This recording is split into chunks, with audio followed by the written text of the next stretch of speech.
We are not asking you to give so the church can be blessed. We're asking you to give so you can be blessed. Yes. The church is a blessed body. He said, the glory of this little house shall be greater than the former. The silver is mine and the gold is mine, said the Lord. You are not given as a sponsor. You are given as a privileged covenant child. You are too small to sponsor the kingdom. You are too small to sponsor the kingdom.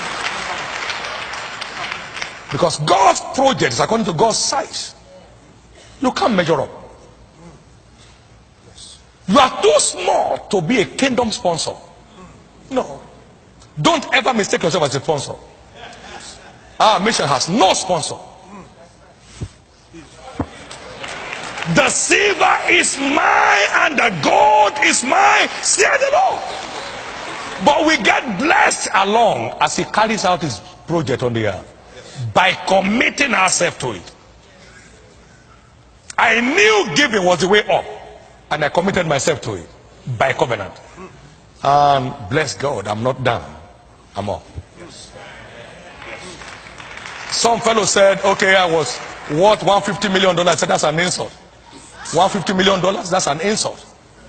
I'm worth Philippians 4:19. My God shall supply all my needs according to his riches in glory by Christ Jesus.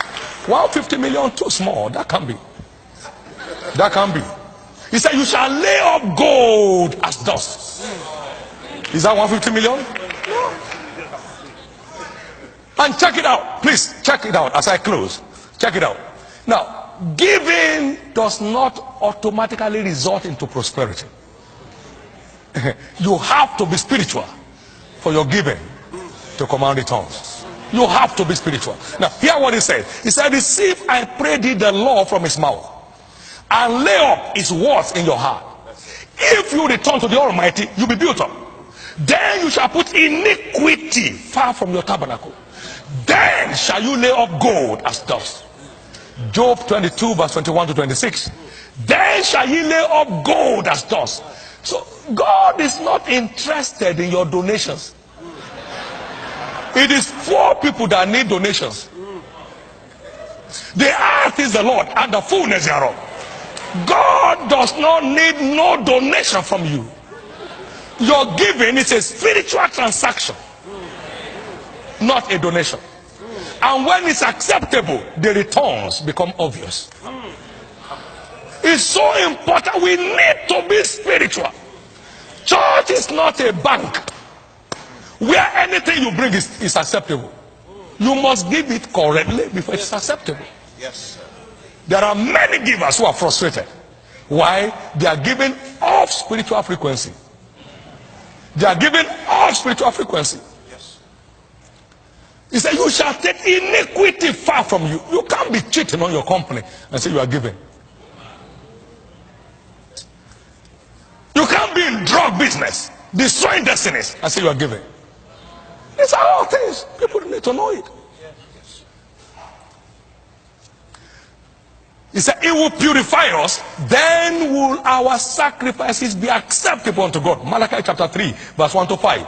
So we need to have a spiritual root to assess our inheritance. Hear what Paul said. He said, I commend you to God and to the word of his grace, which is able to build you up and give your inheritance among them which are sanctified. So you don't have inheritance without a commitment to sanctification.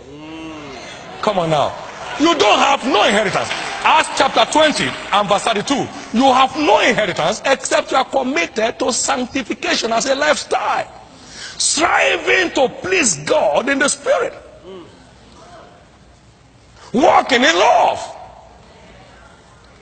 Not robbing people. Then you are up running. We need to wake up to this. Can I tell you this? God is going to prosper the end time church in a most dangerous way. I know that. I know God will prosper. We are in the golden age of the church. Hear what he said. He said, who among you saw the glory of this house in its first century? How do you see it now? Is it not as compared to nothing?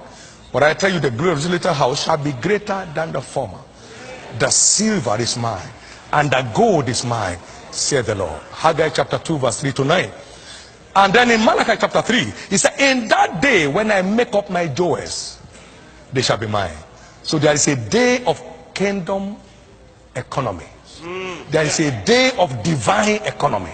Malachi chapter 3 verse 17. Now, you see, we are in that day when God's treasures will be unleashed on the earth to those who are truly serving God. Then shall ye return and discern between the righteous and the wicked, between them that serve God and them that serve him not. Malachi chapter 3 verse 17 and 18. So it's time for us to clean up. I say it's time to clean up. I say it's time to clean up. It's time to clean up so that our sacrifices can be acceptable to God. It's time to clean up so that our tithes and offerings can ascend to God as a sweet smelling savour. It's time to clean up.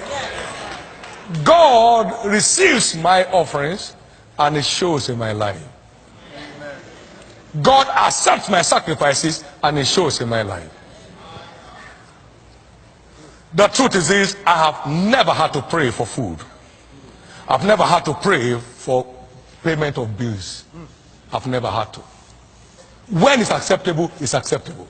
My prayer is this, that beginning from now, your offerings, your sacrifices shall be acceptable to God.